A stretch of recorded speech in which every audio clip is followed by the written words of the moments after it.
सामीन शदीद गर्मी से बचाव के लिए कौन से दरख्त किन इलाकों के लिए मौजू हैं। पाकिस्तान में क्लाइमेट चेंज की वजह से शदीद गर्मी पड़ रही है और ये बात हम सबको ही पता है।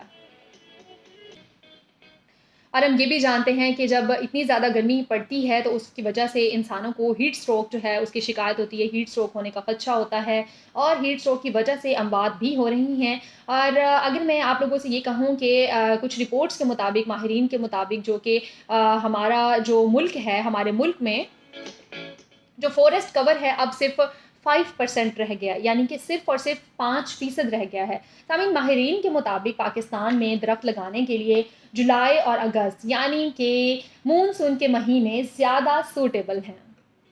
और गर्मी आते ही हम ये सोचते हैं कि दरख्त लगाओ, लेकिन जब हम दरख्त लगाने का सोचते हैं तो फिर हम ये नहीं सोचते कि हमें कौन-सा दरख्त लगाना चाहिए, या हमें ये पता ही नहीं होता कि जिस एनवायरनमेंट में हम रह रहे हैं, जिस माहौल में हम रह रहे हैं, यहाँ पर कौन-सा दरख्त ऐसा है जो हम लगाएँगे तो वो फलेगा, बढ़ेगा, फूलेगा। और अगर हम दरख्त लगाएँगे तो फिर कहाँ लगाएँगे, कैसे लगाएँगे, किस टाइमिंग में लगाएँगे, तो ये सारी बातें हम लोगों को पता नहीं होती हैं। इन सारी बातों को हम लोगों को पता होना चाहिए, क्योंकि हम लगाने जा रहे हैं एक दरख्त।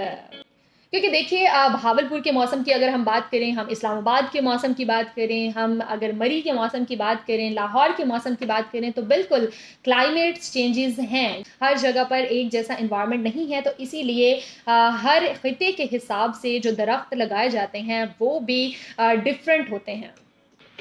तामीन मौसम के एतबार से आप जिस जगह पर रहते हैं वहाँ ज़्यादा ग्रो करने वाले दरख्त लगाएं। फॉर एग्जांपल अगर आप इस्लामाबाद में हैं तो आप एप्रिकॉट, पीच, ये दरख्त जो हैं वो लगा सकते हैं। और अगर हम लोग डेजर्ट की तरफ आएँ, अगर हम डेजर्ट की बात करते हैं, अगर हम अपने बहावलपुर की बात करते हैं, वो बहावलपुर जो हमारा अपना शहर है, जो हमारा है, ऐसे प्लांट्स लगाएं जो कि कम पानी की रिक्वायरमेंट में सर्वाइव करें। पता लगाना बहुत ज़्यादा आसान है कि आप कौन सा दरख्त लगा रहे हैं और आप किस इलाके में लगा रहे हैं, लेकिन उसके बाद हमें सवाल हमारे जो जहनों में उभरता है वो ये सवाल आता है कि दरख्त लगाने के बाद आप उनकी देखभाल कैसे करें। और ये बहुत इम्पॉर्टेंट क्वेश्चन है। और मैंने आप लोगों से एक दफ़ा पहले भी अपने शो में ये बात कही थी आप लोगों से कि आप लोग जब दरख्त लगाते हैं तो फिर उसको भूल नहीं जाना चाहिए। उस दरख्त को हम भूल सकते भी नहीं, क्योंकि अगर हम उसे भूल जाएंगे तो वो वहीं पे मुरझा जाएगा। उसकी हमें प्रॉपर उसका हमें ख्याल रखना पड़ेगा। आपको इस सवाल के जवाब देते हैं खूबसूरत से गीत के बाद कि दरख्त लगाने के बाद उनकी देखभाल आपको कैसे करनी चाहिए। सामने एंजॉय कीजिएगा, मेरे साथ रहेगा आतिफ असलम की खूबसूरत आवाज़, क्योंकि बरसात का मौसम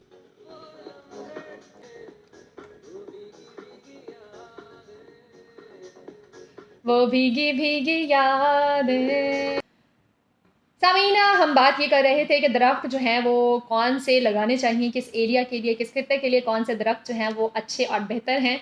तो उस वक्त सवाल ये आया था कि दरख्त लगाने के बाद उनकी हमें देखभाल किस तरह से करनी चाहिए। टेम्परेचर अगर ज़्यादा है तो उसको शेडी एरिया में रखें और सायादार जगह पर रखें। अगर वो अर्ली स्टेज पर है, यानी कि अगर कोई आप पौधा लगाते हैं और अभी वो दरख्त बहुत छोटा है, अभी अर्ली स्टेज पर है और टेम्परेचर बहुत ज़्यादा हो जाता है, जैसे इस दफ़ा तो मेरा ख्याल है कि 48 तक तो टेम्परेचर गया है और इवन कुछ जगहों पर सुनने में आया है कि 50 को भी टेम्परेचर ने जो है वो क्रॉस किया है। तो इस वजह से अगर आपका पौधा जो है अभी आपने लगाया है, अभी नन्हा सा पौधा है, छोटा सा पौधा है, तो फिर आप लोग उसको शेडी एरिया में रखेंगे। और इसी तरह कुछ प्लांट्स जो हैं वो इस तरह के भी होते हैं कि वो बहुत ज़्यादा सेंसिटिव होते हैं, तो उन प्लांट्स को भी आपको शेडी एरिया में रखना चाहिए। आपने देखा होगा कि बाज़ दफ़ा आपको भी एक दिन घर से बाहर हों और आप अपने पौधों को पानी ना दे सकें, तो आप जब घर वापस आते हैं तो कुछ पौधे ऐसे होते हैं जो बिल्कुल मुरझाए हुए होते हैं, लेकिन कुछ पौधे ऐसे होते हैं जो इतने ज़्यादा मुरझाए हुए नहीं होते, जो कि ठीक होते हैं। तो ये बेसिकली वो बता रहे होते हैं कि उनका सर्वाइवल क्या है।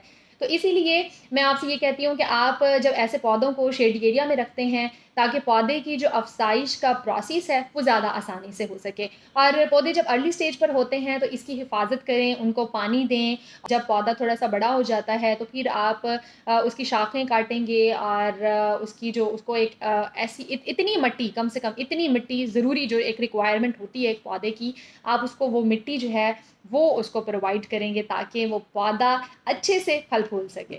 और सामीन, जैसे ही मौसम बहार आता है तो उस वक्त आप लोग पौधे लगाएं, और एक मौसम जिसका एडवांटेज लिया जा सकता है वो है बारिशों का मौसम। और वो है वही मौसम जो आजकल का मौसम है, क्योंकि बहावलपुर में तो आजकल हर थोड़ी देर बाद या हर एक दिन बाद 2 दिन बाद बारिश हो रही होती है। अब मुझे लगता है कि थोड़ा सा गैप आ गया इस बारिश में, और बारिश बेशक आए लेकिन इस बारिश के मौसम से आप लोगों ने फ़ायदा उठाना है और आप लोगों ने ज़्यादा से ज़्यादा पौधे लगाने हैं। ये शदीद सर्दी या शदीद गर्मी में आप वो प्लांट्स ना लगाएं। हम कोई भी पौधा लगाते हैं और अगर वो उस इलाके के लिए, उस माहौल के लिए सूटेबल नहीं है तो फिर उसके क्या नुकसान हो सकते हैं। बिल्कुल उसके नुकसानात भी हो सकते हैं। तो कुछ प्लांट्स ऐसे होते हैं जैसा कि वाइट मलबरी, इसके पोलन की स्प्रेडिंग बहुत फास्ट होती है और ये दमे की बीमारी की वजह भी बन सकता है। तो ऐसे पौधों को नहीं लगाना चाहिए जो कि बीमारी का सबब बने।